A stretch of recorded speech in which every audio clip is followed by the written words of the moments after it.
Greetings, everyone, and welcome to the Cinema Condition, a podcast devoted to analyzing films and what makes a movie a movie. I am your host, Raul Alejandro Mendoza, a filmmaker and film critic.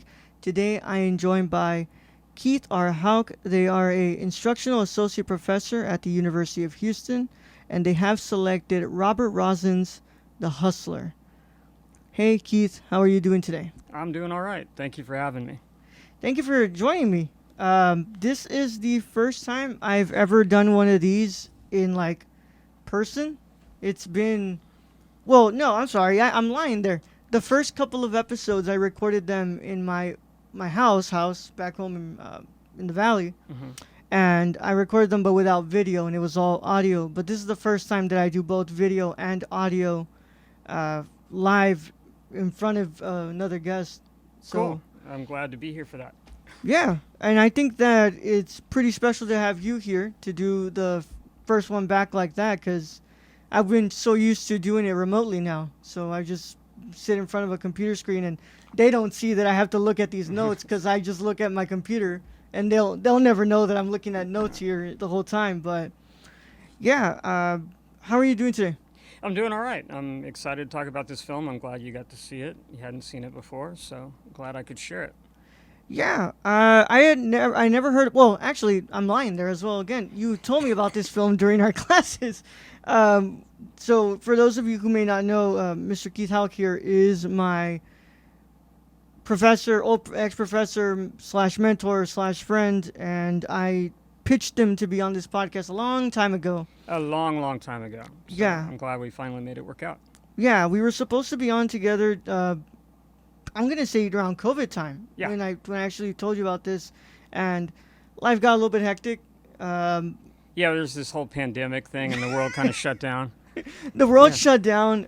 We were supposed to do it, and then I went ahead and I went to Chicago. I had to go take care of my brother, and I had to do all these things. So I just had all of these build-up things that I had to work on that were not this podcast, and this podcast went on like a very long hiatus that ended up stretching over like a year and a half, I want to say.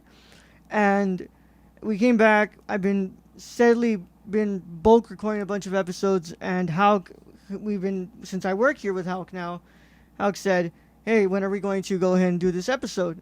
And then I said, you know what, let's go ahead and do this during the summer. Houk said, oh, fine, we can do this during the summer when I'm a little bit more free, and it finally worked out for us.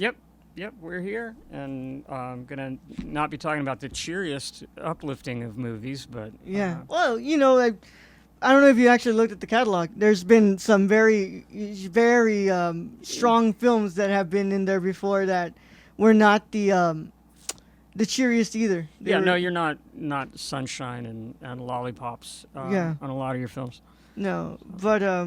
I wanted to go ahead and let you at least introduce yourself to them, because they don't know you, and this is the first time that you're here. So yeah, it's great to be here. I teach at the University of Houston in the Valenti School of Communication, and I've been here a very, very, very long time, starting my 20th year teaching here, and have had some stellar students along the way and excellent filmmakers. And so it's a pleasure to be here and to talk with y'all about a movie that I really love. And there's so much about it. So let's talk about it. They don't need to know about me. I make movies, I write movies, I edit movies, I teach movies. That's it. That's kind of how it works out, right? Yeah. Well, I thank you either way for coming on, and of course, I just have to get this part out of the way before we actually get into the actual meat and bones of this conversation. So, for those of you who are watching early, thank you all so much for being on the Patreon. You can go ahead and check out this episode early before anybody gets to see it. This actually drops in November, but our patrons at the lowest tier get this before anybody else gets to listen to it or watch it, and you can go ahead and check that out by going to patreon.com/thenerdychicano, and on there you'll be able to find episodes, the reviews on my Blu-rays that I do on the channel, and all these other cool exclusives, like some video essays are on there as well. But of course, if you want to go ahead and check this out before anybody else gets to watch it or listen to it, patreon.com/thenerdychicano. Now, we have never talked about Robert Rossen on this podcast, so the way that I do this here, I do a filmmaker introduction, and then I do a film introduction. So I'm gonna go ahead and have to read this very long introduction I was making the other Okay. night. I will So sit here and nod like I haven't read it already. yeah, like you haven't So, read it already, or like have yeah, you how you yeah, don't know anything yeah. about this No, this person. is so Robert. Is it Rossen? Okay. Yeah, Rossen, yeah. yeah. It was actually a Rossen with Rosen, and then he decided to add an S to lengthen his name. I guess like And it might make who it knows easier for people to. pronounce. Yeah. Yeah. All right, so I'm gonna go ahead and introduce you all to the filmmaker known as Robert Rossen. Robert Rossen was born on March 16th, 1908, to his Russian Jewish immigrant parents. He did his undergrad at the New York University. Before Rossen would make films, he was a theater stage manager and director. He started off as both those roles in stock and off Broadway productions in social and radical theaters like John Huston, Elia Kazan, and Joseph Losey did. He directed John Wexley's Steel and Richard Maybaum's The Tree. Then, a year later, directed Birthright. All three of these plays were about several important social issues like labor agitation, lynching, and the rise of Nazism. He wrote and directed his first play in 1935, titled The Body Beautiful, a comedy about a naive burlesque dancer. The play closed after four performances, but it caught the eye of Warner Brothers director Mervyn Leroy, who signed Robert Rossen to a personal screenwriting contract. His first writing credit in Hollywood comes from the Lloyd Bacon directed film Marked Woman. Some of WB's management saw him as an unknown quantity, but the film got praise from both Jack L. Warner and the Daily Worker. His first solo script was They Won't Forget, which is a fictionalized account of the lynching of Leo Frank. A Child is Born, and his next writing credits included Dust Be My Destiny, The Roaring Twenties, Life Begins, A Child is Born, and The Sea Wolf. In 1941, Blues in the Night was released for its sales, but its sales disappointed Warner Brothers. From 1941 to 1944, he served as chairman for the Hollywood Writers Mobilization, a writers group that organized for the war effort. He had to abandon projects like The Treasure of the Sierra Madre because of his work for the Hollywood Writers Mobilization and affiliations to the Communist Party. He made his directorial debut in 1947 with the Dick Powell-led film Johnny O'Clock. The film was a modest success, so Roberts Productions signed him to direct Abraham Polanski's script of Body and Soul. He created his own production company after the success of Body and Soul and signed with Columbia Pictures in 1949. He released the first big hit, All the King's Men, which was nominated and won several Academy Awards because of the U.S.'s position in ending the spread of communism after the end of World War II. Rossen was the victim of subpoenas, unofficially blacklisted from Hollywood, and the government refused to renew his passport. But after his testimony during his HUAC admissions, he began to regain productivity. He released The Hustler in 1961, which was his second Best Director Academy Award nomination. His final film was Lilith, which was poorly received, but because he was ill, he was already ill, Robert Rossen lost interest in directing. He died on February 18th, 1966, due to several illnesses. Okay. That's loaded. Yeah, That's really loaded. yeah, yeah. There's a lot going on there, and it's interesting that he did John Huston's play, Yeah. and then had to bail out of Sierra Madre, which is another John Huston directed movie. But I had always heard of Sierra Madre. I never watched it. Also, All the King's Men. I've heard of that before as well, and I've never gotten around to it. they're very different films, but Oh yeah. they're excellent though. You should check them both out. Yeah. The cinematography and the look and the feel of Treasure Sierra Madre is just. But I found it so interesting while I was doing the research for this stuff, and all of his close affiliations to the Communist Party, and his work with the mobilization, and it explains a lot of what we're gonna discuss here in this film. There's a lot of going on in there that kind of closely relates to that, and as well, it is very sad that like at the end his career he really felt that like he really lost his taste for directing. And I actually didn't include it, but I was reading in there he was actually planning to make another film. before he died. Yeah, he had things in the works, but It didn't work out that way. And but yeah, I very interesting man. I'm very interested to see his other films, especially All the King's Men. I saw all those nominations he got, so I was like, oh man, like it's pretty. it's a wonderful film, and you should. Yeah, Yeah, I know you have a list of. of everything I Yeah, have to you have a watch. long list, but put that in the list, and if you go alphabetically, you'll see it sooner. Yeah, exactly. Yeah. I'll start. I'll start with the A's. I'll go ahead Yeah. and hit All the King's Men. Oh man, but yeah, let me go ahead and introduce you all to The Hustler here. It's a way shorter introduction, so we'll have that to go off of. But based on the book by the same name by Walter Tevis, The Hustler's development goes all the way back to an adaptation led by Frank Sinatra, but never made it out of the development stage. The director, Robert Bresson, hustled pool in real life in his youth. He even attempted to write a pool-themed play, but opted out instead to work on this film. The earlier version of the film script was more focused on the pool aspect, but Rossen instead decided to concentrate on the love story between Eddie and Sarah. At first, Paul Newman's agent Martin Baum passed on the role of Fast Eddie. Newman was very committed to starring alongside Elizabeth Taylor in the film Two for the Seesaw at the time. Rossen then offered Bobby Darin the role, but things changed when Elizabeth Taylor had to drop out of the Two for the Seesaw since Cleopatra's production ran longer than expected. And before I go any further, apparently Darren wasn't even notified by the company No, that he didn't. was out. Yeah. He learned literally as the public learned that Newman was back in when he came in, and Yeah, I that's thought pretty, that was he got screwed by that whole deal. Really yeah. great singer though, and Yeah. you should check him out. But I can't imagine him No. in the role. No. No. No. Suddenly, Paul Newman was available, and after reading half of the script, he accepted the role of Fast Eddie. The film was shot entirely in New York City over 6 weeks. Some locations included the Manhattan Greyhound bus station and a townhouse on East 82nd Street. The dining area looked so realistic that people of New York City would wait outside to be seated because they thought it was an actual restaurant. The professional pool player Willie Mosconi served as a technical advisor on the film and shot trick shots for the actors. Rossen was dedicated to the style of neo-realism that he hired street thugs, enrolled them in the Screen Actors Guild, and used them as extras. The film was released on September 25th, 1961.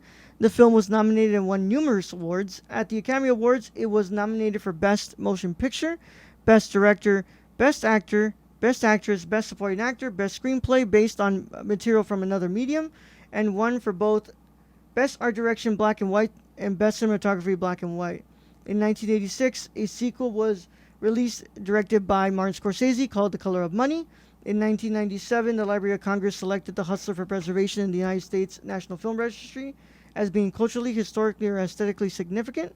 The Academy Film Archive preserved the film in 2003. I know you have a lot of thoughts about The Color of Money. Yeah, don't see it. It's a much lesser film that Scorsese did. It takes the character of Fast Eddie and puts it, well, as long as it, so it came out, what year was that? Anyway, it's 86? Yeah, it's 20 plus years after what we're going to see in The Hustler, 20 years later, and what happened to Fast Eddie, and picks up there. And the author, Walter Tevis, who wrote the book that it's based on, actually wrote the sequel called Color of Money. And I haven't read either book. I need to read The Hustler, but neither were.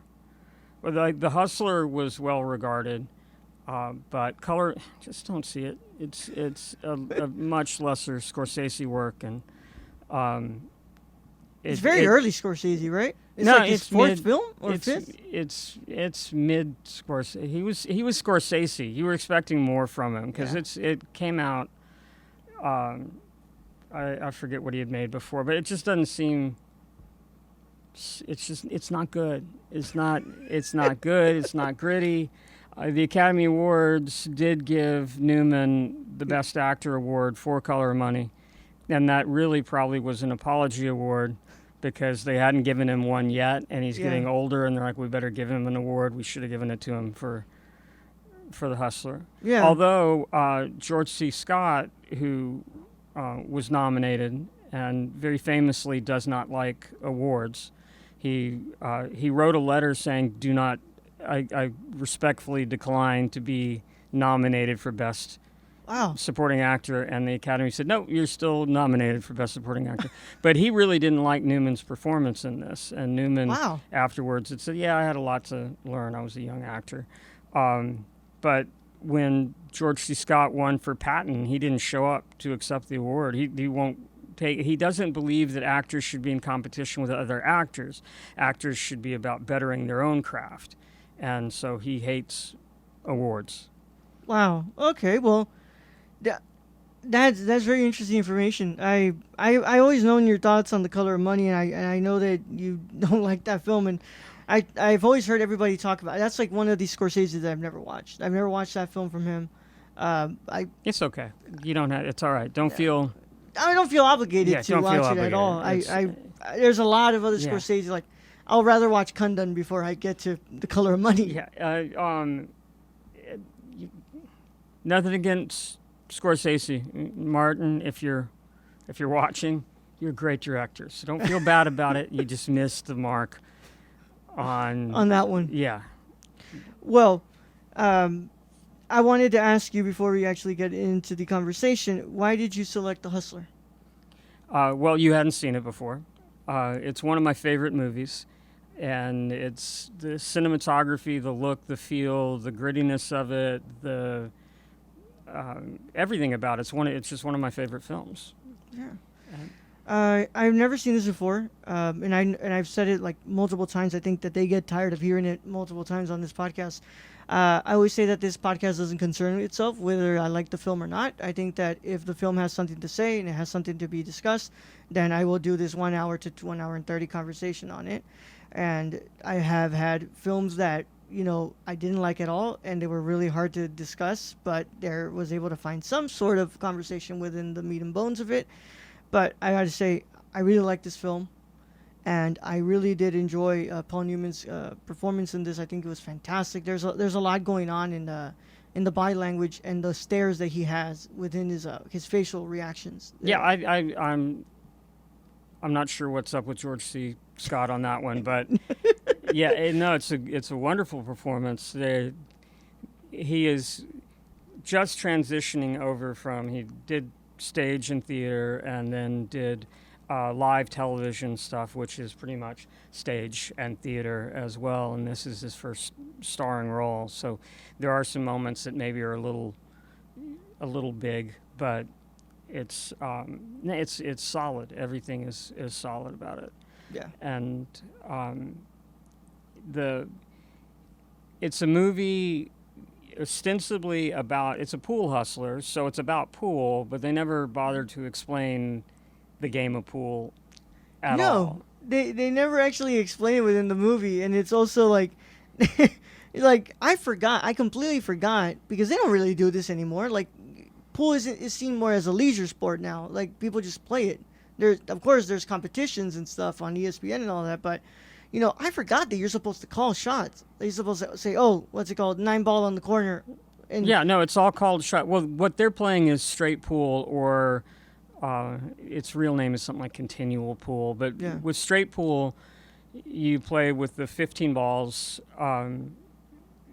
The 8 ball isn't special like it is in 8 ball. Most people know either 8 ball or 9 ball. Mhm. And Color of Money is all about 9 ball. And 9 ball is, it's good for television. They actually talk about it being good for television. And Tevis's novel that they wrote the sequel about, and Scorsese threw it. Tevis wrote a screenplay, and Scorsese just like abandoned it. So it's not even the God, all right, we're not going to talk about Color of Money This is anymore. not on The Color of Money. But so with straight pool, it's a point system where every ball you sink, and you have to call each shot. Every ball you sink, you get a point for it, and the game goes up to 150, and then it's a new game. So you'll see them doing these markers on a string, but they're counting up to 150.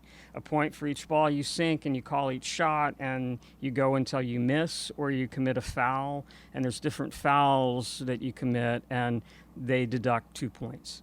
So you can lose points and score points, and it goes up to 150. Theoretically, somebody could lose 150 points to -2 because they had a foul committed on them. So that's the game that they're playing, and primarily that he and Fast Eddie and Minnesota Fats are playing. All right. Well, Houk, if you're ready, then I'm ready. All right. This is our conversation on Robert Rossen's The Hustler. So we open the film with our main character, Fast Eddie. Eddie shoots pool, and he's pretty damn good at shooting pool. But he doesn't start off that way. He'll, kind of make it seem like he sucks at first. And then, once they're ready to put some money on it, Fast Eddie pulls a fast one. And he starts showing that he's actually pretty good, and he ends up beating them, and he makes money off of that. Throughout the film, we follow Fast Eddie as he, continues with his art of shooting pool and his infatuation and how he falls in love with this woman named Sarah, and eventually his downfall when he meets Bert. And I wanted to start this conversation off mostly with our discussion on pool. This film actually popularized pool a lot more after it came out, as I was reading, and it's really interesting the way they make it seem in here, because and we're two very different people who come from two different generations. When you grew up, pool was a very cool thing. It was like you look at it in this film, it's all these men in suits, and they look really cool, and they're shooting pool, they're all smoking, they're all drinking, and yet what I recognized pool as was just something you'd play when you go to a bar. There's no actual not satisfaction. I'm sorry. What I'm trying to say, there's no suave. It's not suave. It's not something very sophisticated as in how it looks in this movie. And in the movie, we see him playing in dive bars, and we see him playing at Ames. And at Ames, they very specifically say that there's no booze, there's no bar, there's no restaurant. It's just pool. They just play pool. And pool halls, you're not going to find a pool hall that is just a pool hall. It'll have the bar and have the other elements to it. But there are pool leagues out there. They're just like there's bowling leagues. There's still people keeping the sport alive.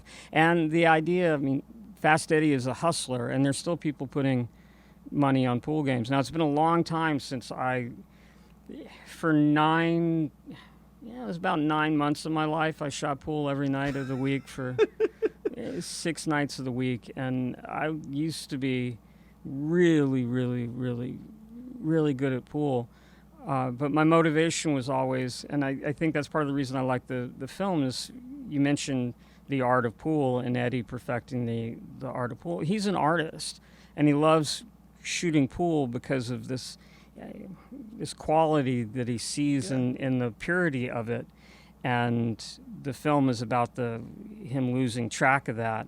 And I feel the same way about playing pool, and it's about winning and beating the other person. It's you're shooting against somebody, and part of the reason I stopped playing pool is I was really good, and I would have been just as happy if I was shooting pool against you and you were to drop down dead and I won. I'd be just as happy. And I'm not the same person when I'm shooting pool. And I used to be, I used to shoot pool left-handed, and just to make it interesting against people I was shooting pool against. And then I'd shoot right-handed if I have to. But if it was somebody's like, let's play for $1 game, how about I just beat you? How about we play for your $1? Yeah, $1. How about I don't need the money tied onto it. It's just the satisfaction of beating you. Satisfaction of knowing that I won, you lost, and then learning from that. If I lose, why did it? How do I get better? But then being the best at something is reward enough. Yeah. I used to shoot pool as well.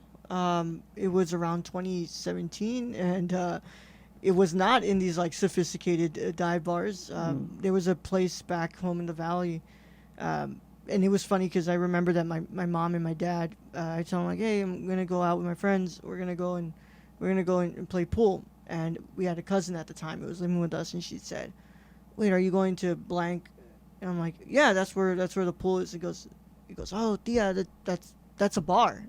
That's a bar. They're gonna go and drink at the bar." And I'm like, my parents knew that I don't drink anymore. So Yeah. at that time, they were like, "It's fine. It's just come back at this time."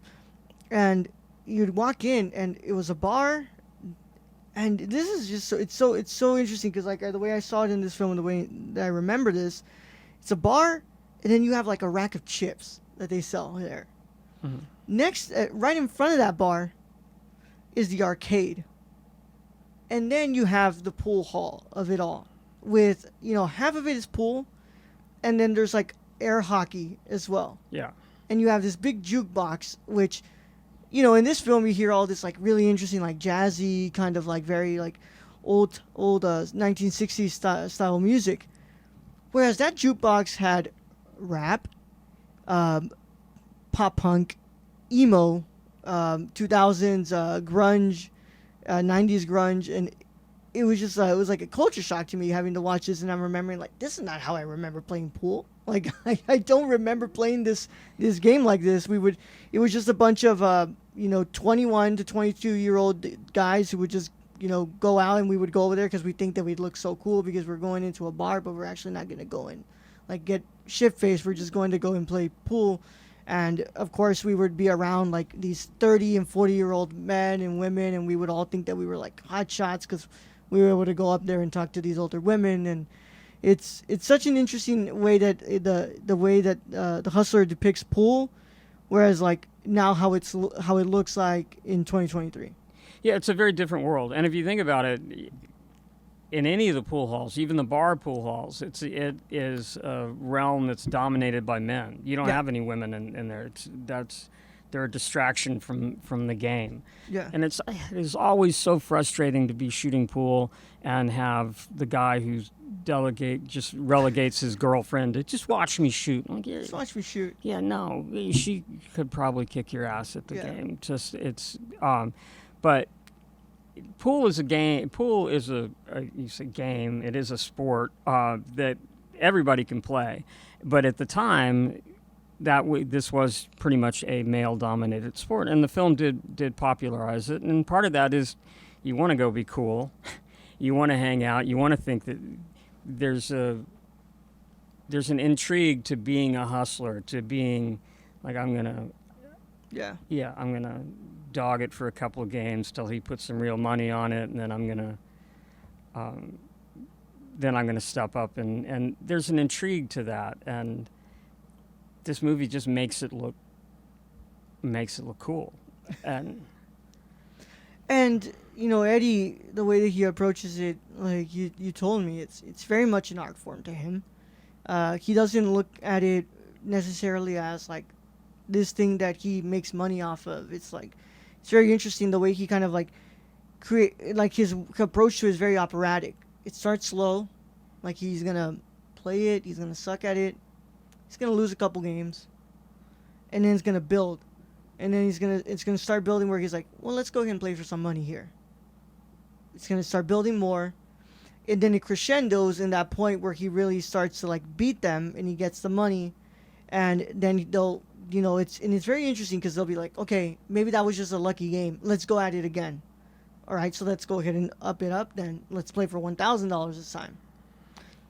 And it's very like it's operatic. It's very much in the way like kind of like a symphony as well. And like you have like these parts where it's going down a little bit, and he's gonna pick it back up. And it's just the way that Newman approaches that. It's very good. I think that it all has to do with the way his body language it plays off in the film. Like he looks very tense when he's starting to suck, and then when he gets better and he starts to actually show them that he's a really good player, he starts to loosen up a little bit. His facial reactions start to become a little less serious, and he that satisfaction comes in, and he starts feeling like, okay, I just want money. But really, what made me the happiest was the fact that I had these people convinced for like a good 2 games of pool that I was not good, and now I just beat them, and they're all just completely wowed. Like, yeah, part of them is distraught that they just lost a lot of money, but a big part of them is just wailing over the fact that they just lost at this game that they've come in here and they play every single night, or they come in and play on the weekends. And it's when you watch it, I want to talk about the big pool game with Minnesota Fats, but Mm-hmm. in these different environments, at the opening, none of those people he's playing against his manager, and it's simply to get some money. Yeah. They're just hustling at that point. They're getting everybody to see. Without realizing it, they start focusing on this guy, and he starts to pretend to be drunker, and people kind of want to take him down a peg, and take advantage of the fact that they think he's just throwing his money away, and that's very much hustling there. When he gets to Ames, he has that little interplay when he first talks to the first person when he gets to Ames. They know he's a hustler. The guy says, I'm not gonna play. Somebody comes in here with a leather case. I'm not gonna shoot him. And when he meets Minnesota Fats, oh, you play pool, mister? He knows who he is. And if you notice, Minnesota Fats knows who Eddie Felson is. And there's a scene that was cut from the film where, and it's in the novel, where they know Fast Eddie is working his way across the country, and he's been beating people in other places. Somebody comes up and says, I saw him in Saratoga Springs, and everybody's talking about him. So he's hustling his way and making a name for himself, moving out to take on Minnesota Fats. So when he first meets Minnesota Fats, Fats knows who he is. You wouldn't have, Felson, because he's heard about Felson. And so he's made this name for himself as he's moving up. But they still do that little, oh, you play pool? A little bit. They both know that.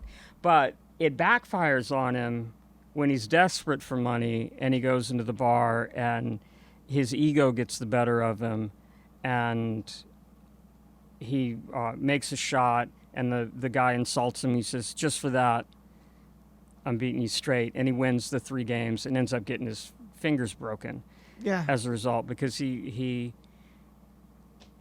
says, they say, you're a shark, mister. And he says, well, he's a shark too. Yeah, but you're better.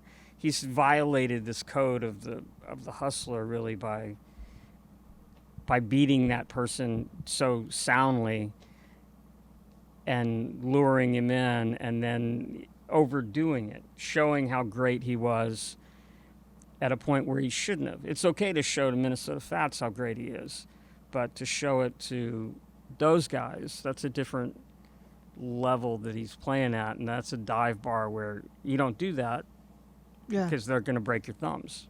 Yeah. And it's just, and first of all, just the way they kind of showed it, it looks so brutal. The way that the fingers are like kind of like twisted over here, and it's like, and he like has that cast, and he's like, I broke my thumb, and it's like, yeah, like now you can't do anything. Like now you can't play, and you're gonna have to wait for that to heal up, and that's where it's one of the instances where Eddie really does feel at his lowest. They've it's in a way they've stripped him. They stripped him of the way that he not just makes money, but the way that he pursues his art. Then they've stripped him of all that. And I also wanted to bring up the whole, like you were saying, the hustling and the gambling aspect. And it's it's not dawned on us. When something that you're really good at, eventually you're going to have to find a way to make money off of it, and that's the way that kind of Eddie approaches it. It's like, I'm really good at pool, and even though I don't get a lot of satisfaction from making this money off of it, it's more so the satisfaction of winning. I still choose to approach it with this gambling aspect, and it's like, okay, and it's just in the future of media. I'm remembering this, and of course I'm going to bring this up because of Michael Grossman, but I remember that in an old episode of Drake and Josh, um, I believe it was Josh's father was like really really good at pool, and he also shot pool. And Drake was like, "Oh, let's go ahead and play for money," and they ended up like hustling. But Josh's father wasn't aware that this was hustling. He was just really like happy to be able to, well, first of all, spend time with Drake, Yeah. but also play pool. And like they got into like a to like what's it called, trouble with the people at that movie theater that they worked at, and they almost got hurt. And in a way, I would hope that that's also Michael Grossman like like alluding probably to the Hustler. But it was really interesting how like even throughout all these years in media, um, that significant part of hustling and taking money from people doing things that they love is still very present within film and within TV. There's another episode, television show, the only episode of Fresh Prince of Bel-Air I remember is Uncle Will Smith goes to a pool hall. Uncle Phil says, "Don't go. That's not the place you want Yeah, to be." And Will gets hustled. And then Uncle yeah, Phil comes in and hustles the hustler. And yeah. Oh, I it's remember that episode too. yeah, there's Yeah, a wonderful shot of him shooting one-handed, eating a sandwich while he's soundly beating the guy. His pool cue is Lucille. He tells the butler, "Break out Lucille," once he's got the hustle set. And then earlier than that, there was a show called Good Times in the 70s set in the Chicago projects. And John Amos, who's an incredible actor, was only in the first season of it and felt it was going too stereotypical. It should be dealing with black life in America in the projects. And one of the characters, Jimmy Walker, character JJ, got popular with a catchphrase and was, anyway, John Amos didn't want to have anything to do with it, and they killed his character off, which was one of my first times watching TV shows as a kid and going, wow, he's dead. He was the only thing I liked on the show. But there's an episode where they need to make the rent, and his wife is very, very religious, and he says a friend's going to come through with the money, and the friend's a drunk and probably isn't going to come through, and the dad ends up and goes out and hustles pool. He's like, "I used to do this, and I should have done this earlier," and grabs his pool cue out of the closet and goes back and makes the rent money, and comes back and gets his friend to bring the money, and it just was a nice thing about pool. You never saw the pool game, but it was the art of hustling and going out and making money off of this. But for Eddie, it's the money is a necessary evil. It's just when that evil becomes more than the game that the problems arise. yeah. And I don't want to skip too far ahead here, Yeah. but it's interesting in the way that like at the end, when he realizes that like this game isn't really worth my like potentially dying and taking away these people that I love, and even though I love this game and it brings me so much joy, it brings me so much joy seeing people lose and being able to hustle people, it's really not worth everything that it's, because like they can strip this game away from me, but this game is stripping a lot more away from me than I would imagine. Yeah, there's a lot of, again, he said Not to skip ahead too much. not to skip ahead, and you went all the way to the end. Yeah. Uh, We're still talking about his game with I pool, know. but The game of pool,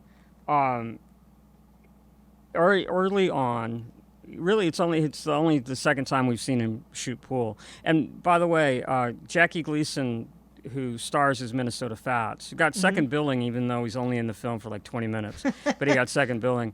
He was known primarily as a comedian. He had done The Honeymooners live television, and he's a comedian, but he does a wonderful dramatic turn in this film, and he knew how to shoot pool. So he was a pool player, and it shows that he knows how to shoot pool. Paul Newman had never touched the pool cue before this and had a pool table installed in his house so he could continually play pool.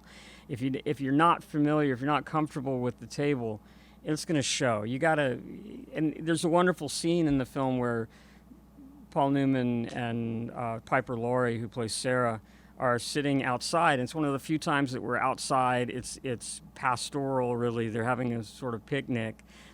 And he talks about how a night when the pool cue, it becomes part of you. It's like you can feel veins running through it, that it's a part of your arm.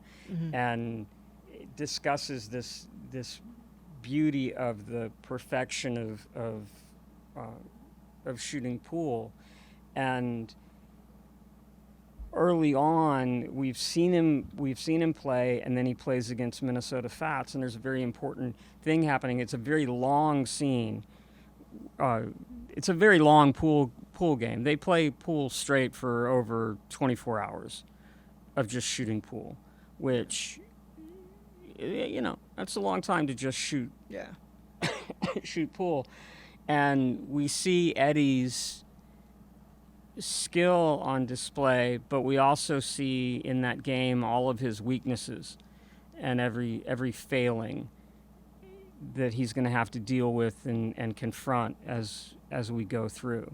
And it's defined by that transition in the game and he's not hustling there. He's trying. They both know that they're good and they're playing for a lot of money. And so it's not a hustle at that point. It is, I'm trying to beat you, you're trying to beat me. Yeah. Anything else you want to bring up within that aspect before we actually start talking about Eddie and Sarah? Just that the pool continues to be a driving force, and it's the and they remade this movie as the Cincinnati Kid about poker playing. Yeah. And it's that in the Cincinnati Kid, it's really an addiction to gambling, and that's, I don't think, what Eddie feels. I think Eddie is defined by the pool table. Eddie is defined by that rectangle of green. That's where his life is, and when he's outside of that, everything is lost because he doesn't have character, which is a thing we'll talk about later. Yeah. And it's good that you bring that, because like usually when you would think like they would talk about this whole like hustling and gambling aspect, they would think like, oh, then Eddie must be addicted to gambling. It's like, no, he's not. This isn't like where you're betting, like where you're trying to choose where you're trying to get this high from betting and all these and getting all this money, because like you said, at the end of it, the money is not the factor to him that really, drives him. It's something that's supplemental to him. It's something that comes out of his love for pool, but it's something more than that. To him, it's the way that he plays. It's the way that he wins. It's the way that he interacts with people when he wins, and all of that really does, create who Eddie is within the confines of this film. Eddie meets Sarah after he plays all those games. It's really interesting how we were discussing this beforehand. Sarah, she's drinking a lot. They sit down, they have some drinks, they talk with each other. In one of those instances, Sarah has on this would it be like a sweater or something, right? It's just kind of covering her head like that. Yeah, it's a cap kind of thing. Yeah. And in a sense, like it reminded me kind of looking like the Virgin Mary. And I was like, oh, like this is really interesting. And when we were talking about this, we were like, well, Sarah is very much like this angelic figure to her. She's somebody who, even though he hits her, he does treat her pretty badly at times. She comes in and she really does save Eddie, able to pull him out of this very dangerous life that he's living. And at first, that relationship doesn't feel like it's the greatest, but it keeps on going, and he really does find himself really in love with her, but he refuses to say that he loves her. He said, and there was a line, and I can't remember, and it's escaping my mind right now, but I love that line because he was like, why don't you say the words back? And it's like, I think she says like, if I give them to you, I can't take them back. That's yeah. She's a very, very damaged character. Let me see if I pulled a lot of quotes. Sorry. No, it's okay. Okay. Boring. Y'all can look ahead. Yeah. the as we're talking about Sarah, I do want to say that the money is a necessary evil. You can't just live off of shooting pool. You do Yeah. have to. Um, Eventually, you're Let's gonna see. want to have a kid. Eventually, you're gonna want to get married, and shooting pool and getting like $2,000 isn't really gonna cut it. no, it's not a life for a relationship. And Eddie falls in with Sarah after he loses the one relationship that he does have with his manager Yeah. Charlie. He after the game with Fast Eddie, I mean with Minnesota Fats, that relationship has ended, and he's lost. He's wandering. That's why he ends up running into her at the bus station, and she's very much a broken person. And Sarah's not ever really completely open with and honest with Eddie in the relationship. She's lying to him from the start about her. She Her has obvious a addiction to alcohol. well too. addiction Yeah. to alcohol, but she has a limp, Yeah. and she says it was from a car wreck, and it's not. No. And she says she has money because of that the accident that happened, and that's how she supports herself. And she says she's going to school and wants to be a writer. And Eddie, for both of them being broken, Eddie does his part to try to lift her up, although he's not really capable of it. He's a violent person, but when she's writing the story about the closing the door in their world of depravity, she is expressing shame about the relationship she's in with Eddie. And for 1960, they meet, they hook up, and they start living together. I mean, it just goes from they have a failed first time where he tries to kiss her at the door, and it obviously something Yeah. isn't happening. One of my favorite shots in film is the second time where Eddie's sitting alone at a table at that Penn station at the restaurant they built that was so realistic. He's sitting by himself. There's just a waitress behind the counter, and Eddie's got a bottle on the table, and Sarah just comes walking up, and with it's a long shot as she approaches with this limp, and he gets her, he gets the bottle, and that starts the relationship. And she's very much ashamed of that, and he rips the paper out of the page of the typewriter that she's writing, and reads it and says, "Don't write stuff like this." He thinks more about the relationship than she does when she's drinking, which is unfortunately a lot of the time. Yeah. There's a shot as well that I just thought was genius. That was beautiful. When they're finally going to make love together, and the window's open, and you're seeing them just there like with close with each other, kiss, and then he decides to finally close it, and you have this one little peek in the middle where you actually see them like kiss each other, and I was like, oh, what a fantastic shot. It says a lot too, in the way that like Eddie loves her, but that crack there is like what you can barely see of it.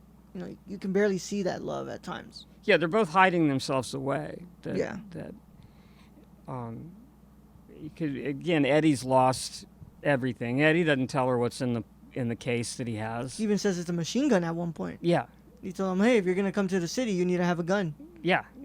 She's dishonest about what's going on, but they still have that connection, and that connection is very much fueled by an alcoholic connection. Yeah. And but they're seeing a way out until his ex-manager shows up and lays out that he was a pool hustler and that he could con anyone. And Sarah's there listening to this guy say how it's a con. And she's got to be thinking that everything he said to me is just another man, because she's obviously had many men in her life, and that this is just another man who's lying to me Yeah. to break up that relationship. So Charlie says, this boy, and he's talking to Sarah directly. He comes over. Eddie doesn't want him in. Sarah lets him in, and then regrets it. This boy is the greatest pool hustler you ever saw, a real high-class con man. He can charm anybody into anything. Did he ever tell you how well we've been doing on the road? We had everything. We ate good, we slept late, we had money to burn, whiskey, dames, excuse me. I tell you what, take her along. I'll tell you what else. You don't want to start right away? We don't start it right away. We'll get in the car and drive to Miami, get all this crud out of your system, have a few laughs, lie in the sun a couple of weeks. And that's when Eddie realizes, Sarah's realizing who Eddie is, but Eddie's realizing that he didn't walk away from this relationship. He was betrayed in this relationship. He was betrayed. Sarah's feeling betrayed by Eddie's con man aspect. Yeah. But Eddie's feeling and realizing that his manager, that night that he could have beat Minnesota Fats that first night. And we need to talk about that pool game. Yeah. It's vitally important. And Eddie's realizing that he had that chance and somebody else denied him that opportunity to continue to win. He would have pissed the money away that night because he didn't have character. But that first game is an epic pool game. It's a very long pool game, 24 hours. 24 hours. Such a long game of pool. And it's like, yeah, pool can take that long. You know, if you're missing shots and you're missing everything, it's gonna go that long. But for 24 hours to go straight just playing, and they're not missing. They're beating going. each other down. There's up and down, and Eddie is winning the game. And Minnesota Fats sends out for alcohol. Mm-hmm. And also sends out for Bert. And really the go to send out for alcohol is to bring Bert up. Because Bert is this gambler, but Bert's a financer. Bert puts money and backs people. And once Bert's money gets involved, that's where this whole thing gets perverted and corrupted. Yeah. Is bringing Bert into the game. And Minnesota Fats brings Bert up to the game. What Eddie does, though, so Minnesota Fats sends Preacher out for a bottle, and he comes back and brings Bert, but Eddie says, also get me a bottle. Well, Minnesota Fats sends out for Preacher and Bert and something to eat. Eddie gets the bottle because the bottle's the crutch that Eddie needs because he doesn't feel the confidence, he doesn't have the character, and he gets drunk. He's winning and beating the guy he wanted to beat, and then he loses his focus. Yeah, and I thought it was so interesting because like it goes for Bert, right? And you're saying that Bert brings like the whole corrupted part of it, and it doesn't escape me, you know, knowing that Rossen was, you know, this very not detailed, but he held these very leftist beliefs to himself. You know, he got subpoenaed for having close affiliations to the Communist Party. Yeah.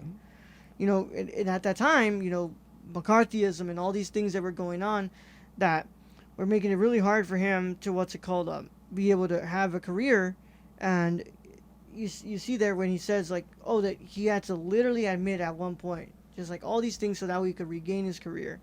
It doesn't escape me that this is possibly Rossen's like idea of like sneaking in his beliefs and being like, you see, this is where this symbol finally starts to corrupt us, like this thing that truly does divide us, like as people.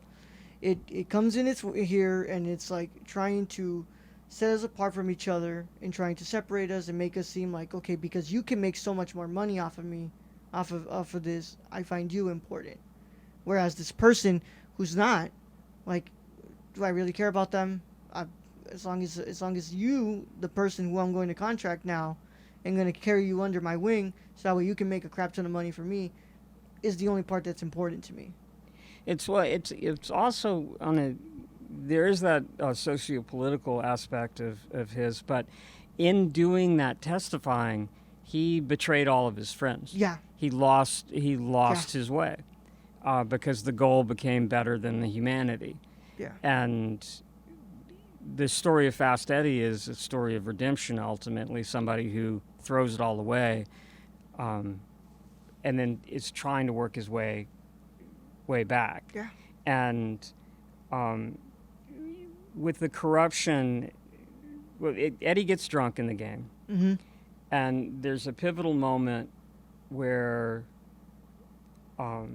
we know that Eddie's not going to come through, and that's when Minnesota Fats tidies himself up.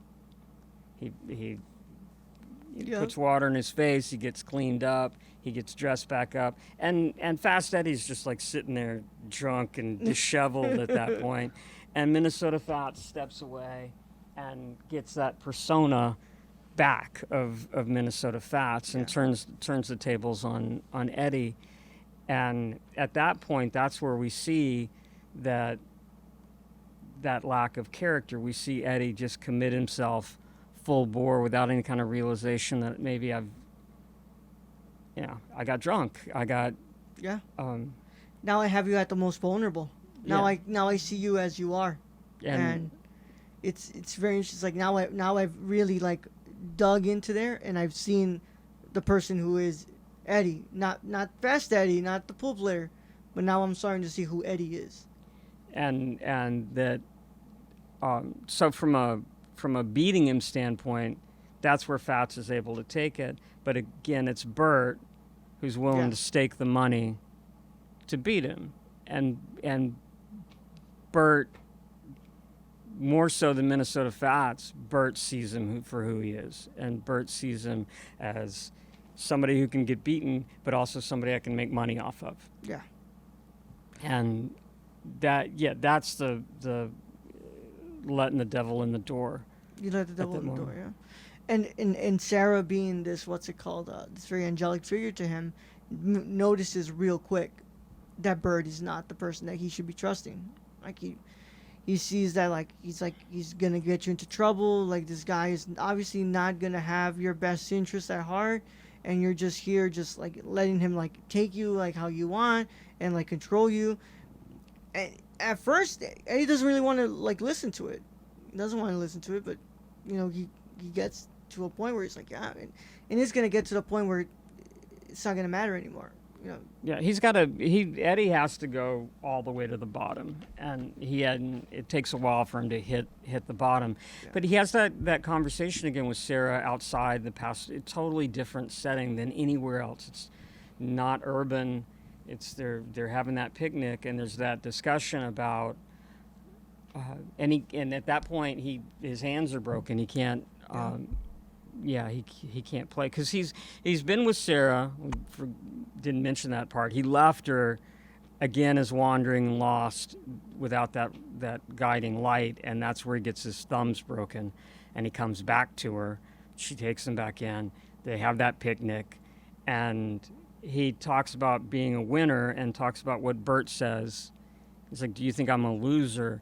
And Sarah's at that point nicely saying, well, do you think that? Is that how you feel? And trying to get Eddie to find it himself and find his own way. And it's going to take a lot more than that. But she sees it in the manager when he first shows up, that's not who you should be, Eddie. You don't want to be this person. And then when they go on the trip with Bert, she knows it. She knows it's a mistake. She knows it's wrong. And the script is so wonderful in Bert's delivery, George C. Scott's delivery of it, just picks at Sarah. She's a problem. She's going to keep Eddie from making him money. She's always going to be a distraction. So he's always saying things to downgrade her and demean her in front of Eddie to diminish her, but in ways that he could very easily say, I wasn't talking about that, but it's very pointed destruction of Sarah. Yeah. And it's like, Bert's on one side of the shoulder, Sarah's on the other, and it's overpowering it, and the devil wins at a point, and it does lead to the biggest what's it called, demise to Eddie, where Sarah just commits suicide. She she kills herself. At first, when he walks in there, they're like, she was just up here, like we were having drinks, and then she wanted to have more drinks, and in a way, I think the movie tries to make it seem like somebody might have killed her at first, but then like as you learn more, like no, she killed herself. Yeah, well, there's that. There's a really great shot, and we'll talk about framing and things. There's the shot where Eddie's um, Eddie's been trying to hustle a guy at the racetrack that Bert set up, and the guy plays has a snooker table. It doesn't have any pockets. It's a totally different game than Fast Eddie's used to playing, but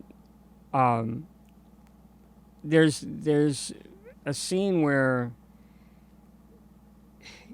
you think things are bad, and there's a party celebrating stuff before that pool game happens, and Bert goes up to Sarah and whispers in her ear, and she just has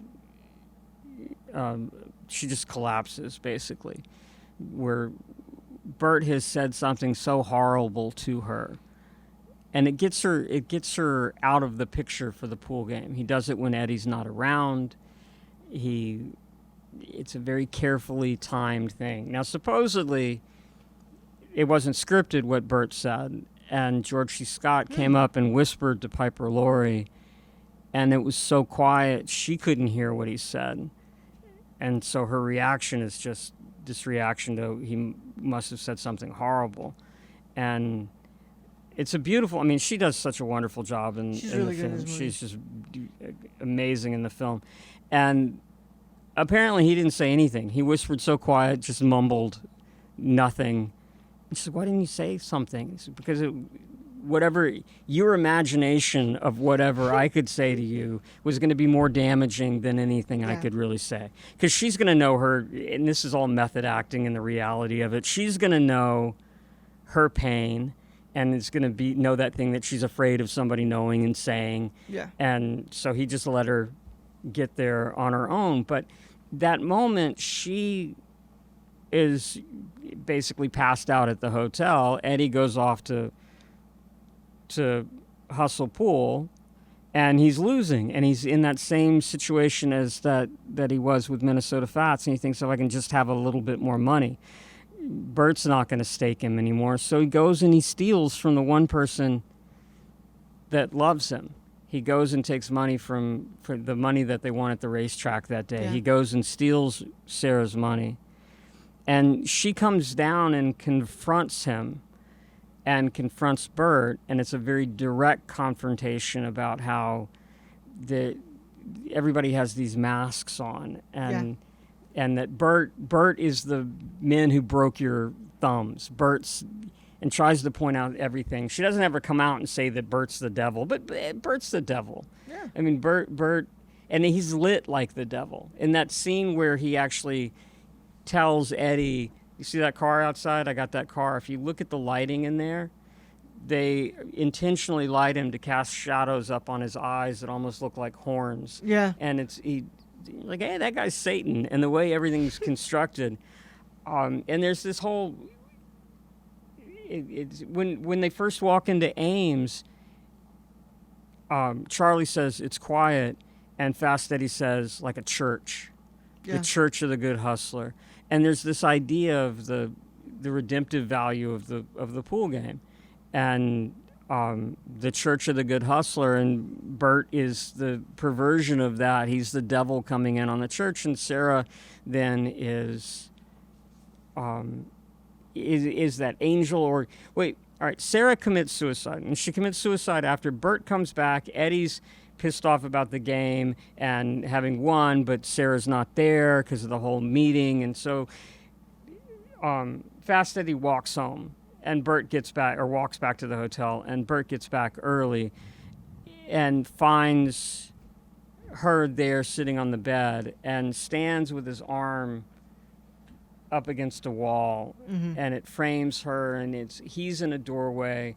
There's vertical bars. It's like this prison cell with the set design of her trapped inside this space, and his arm actually cuts the frame so she becomes smaller, and then she's inside another cage, and it's just beautiful,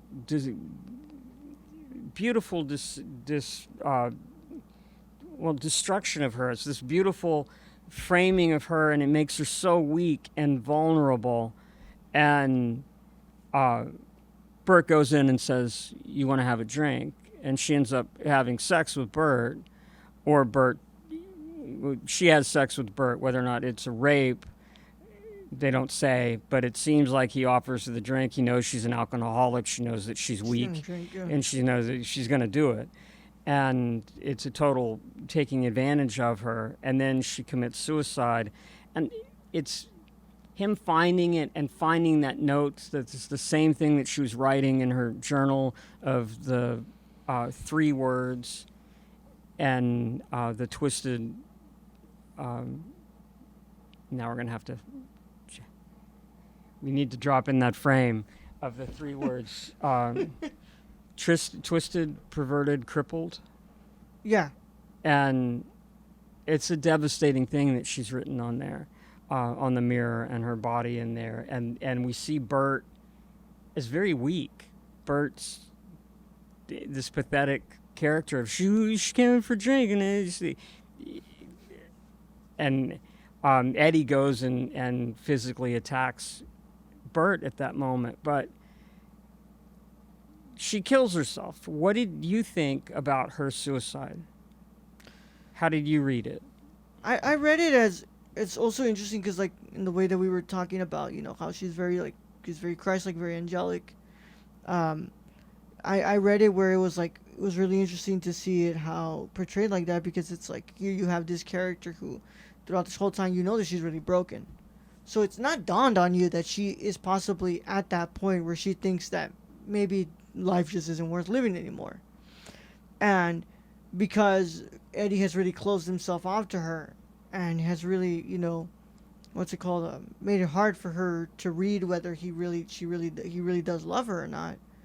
I thought when I read that, I was like, oh, this is so interesting the way that they did that, because like you could pull like the obvious, like, oh, she got hit, she got killed, and of course it would make for like, okay, cool, you put that part in there where it's like, oh well, these are dirty, like, almost mob type pool players, but that just makes it very like surface level. I think when you bring it in there and you have like she killed herself, this very angelic figure commits such a horrible sin, where why does she Why? kill herself? Yeah, why do you think she killed herself? Because I think it's because she can't live with the fact that in this state where she was what's it called, she had sex with Bert, she has betrayed this person that she feels that she's had tried to get everything out of him to be able to say that she loves him, to be able to pull him back.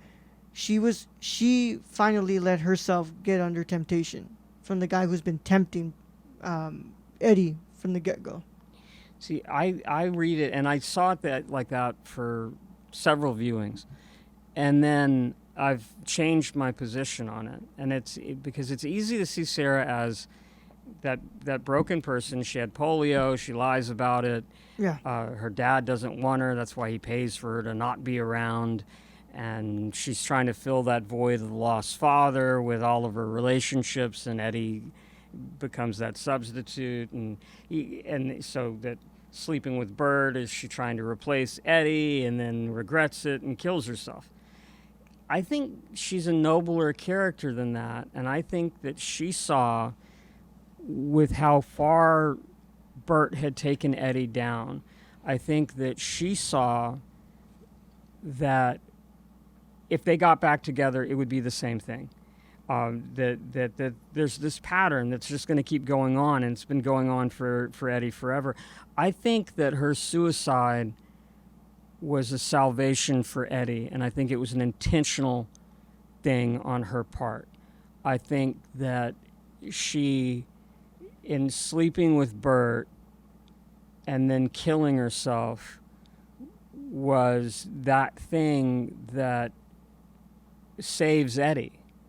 It pushes Eddie to that realization of what matters, because Eddie did love her and betrayed her.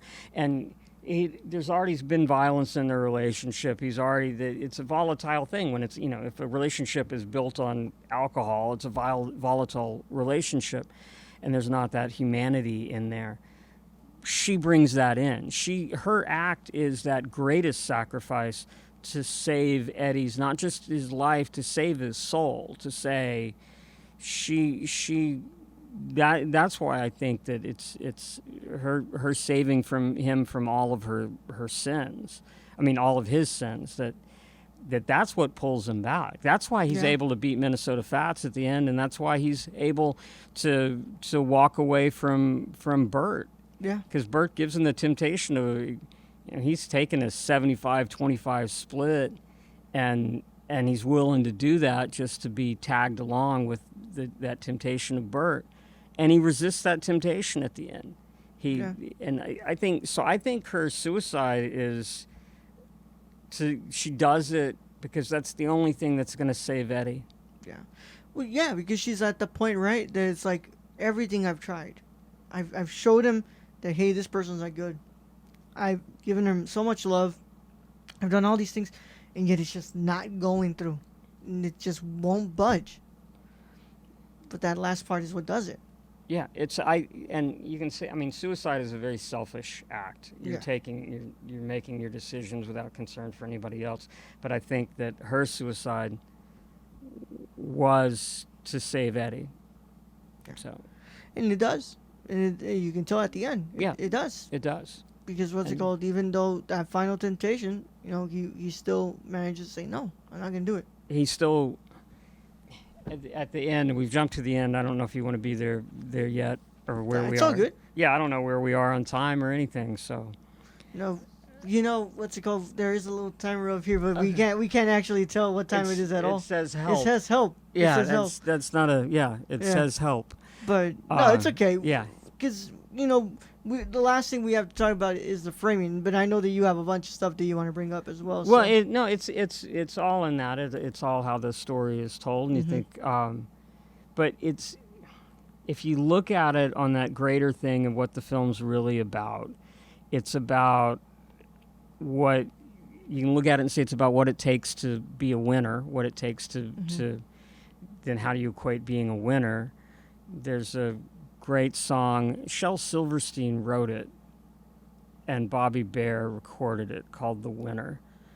And it's a guy who's going to fight somebody in the bar, and before he does, the guy says, "Hey, see these teeth? I don't have them because I won that fight." And he says all these horrible things, but I'm a winner. So you still want to fight me? So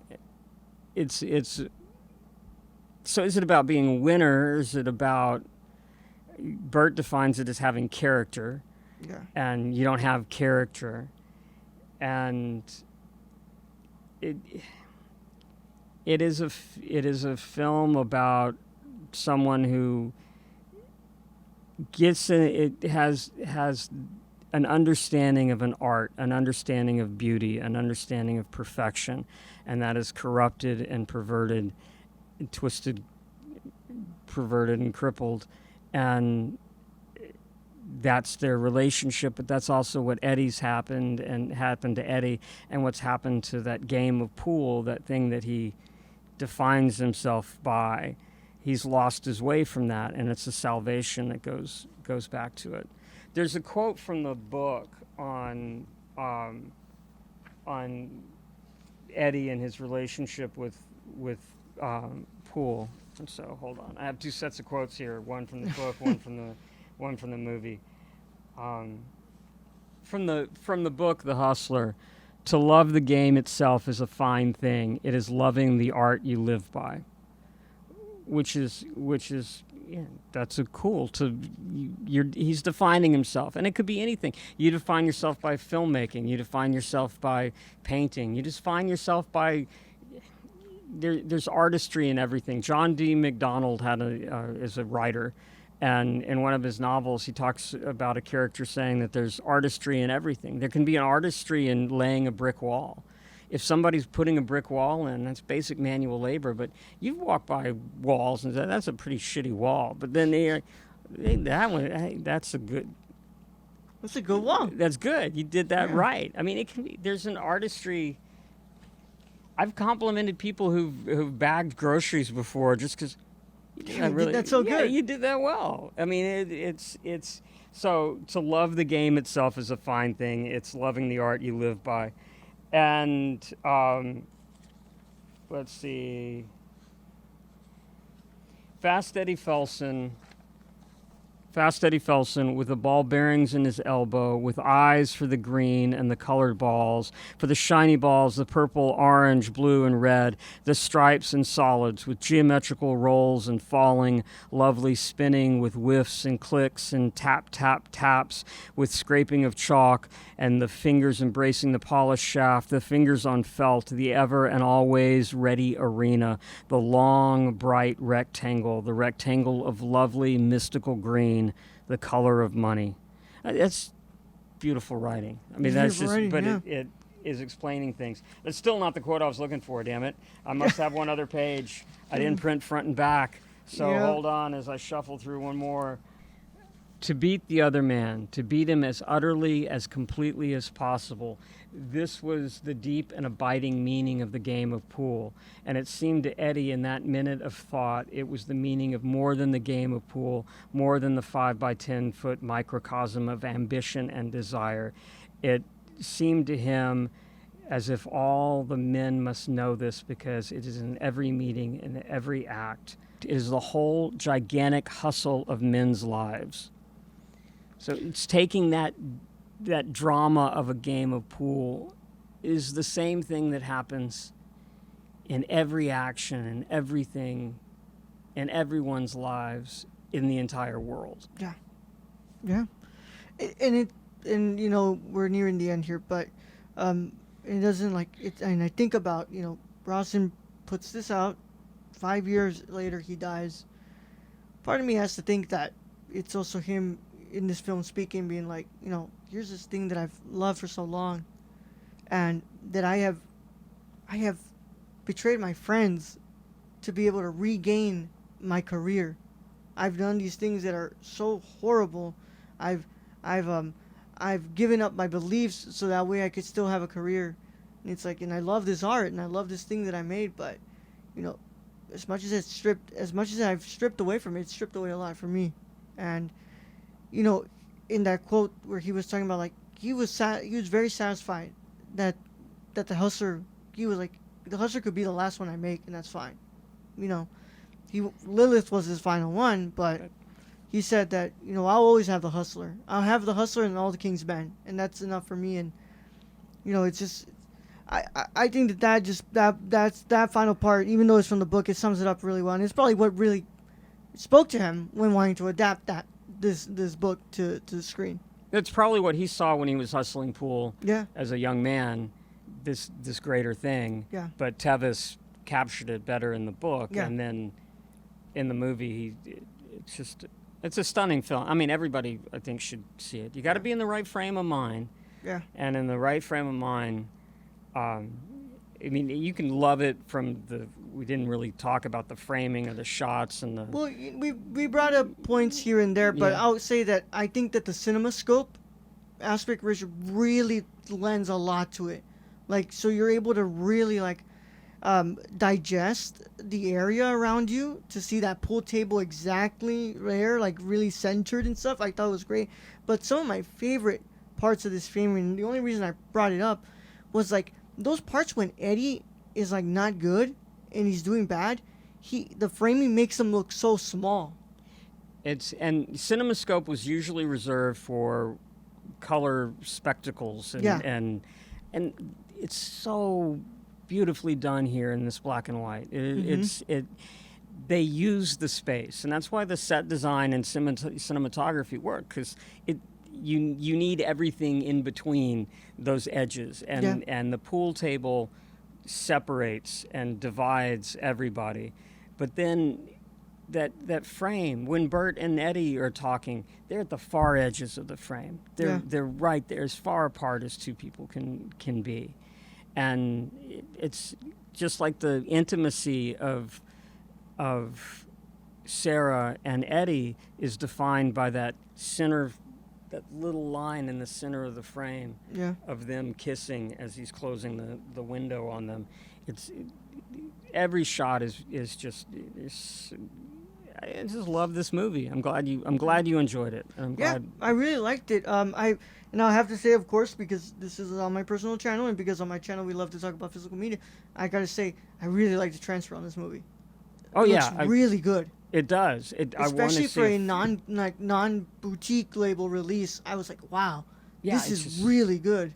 It's such. I mean, it's so beautifully done to begin with. Mm-hmm. It deserves the 4K. It does. Yeah. It does. I hope that eventually it does. I mean, it's preserved by the Academy as well. Yeah. So it's about time that they do something with that. But yeah.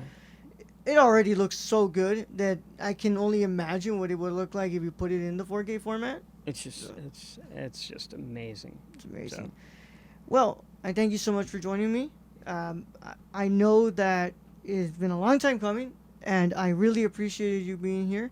But before you get out of here, you do have to select a film for next season, and you've already told me which one it is, and I'm pretty sure you don't remember it.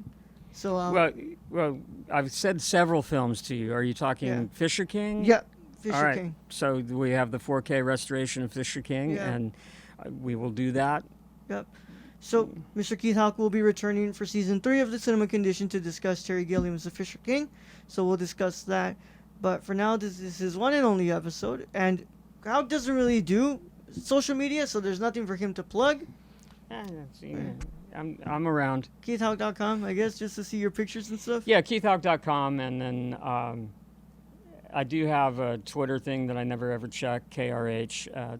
It's at KRH626. Yeah, not Twitter anymore. It's called X now. Yeah, it's X now. Yeah. Like man. Pirate flag or poison. Yeah. Or you could jump on whatever the Facebook one is and then jump right back off like the 80 million people did. Yeah. They're down to 50% anyway, of I'm not. You can.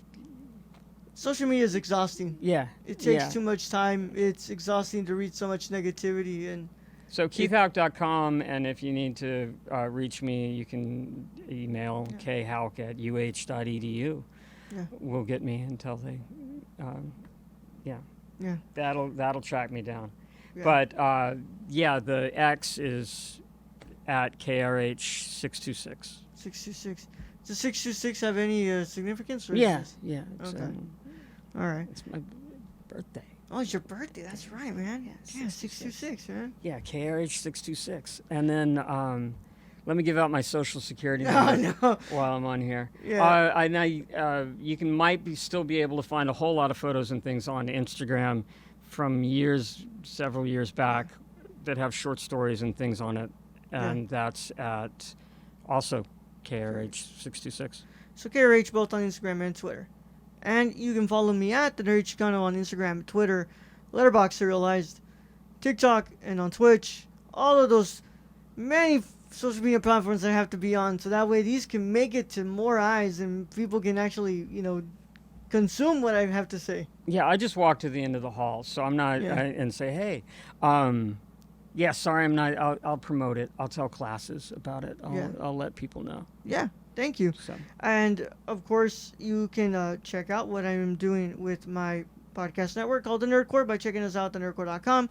Our YouTube and our Twitch is at The Nerd Core, and you can find us wherever podcast platforms are available, so listen to us there.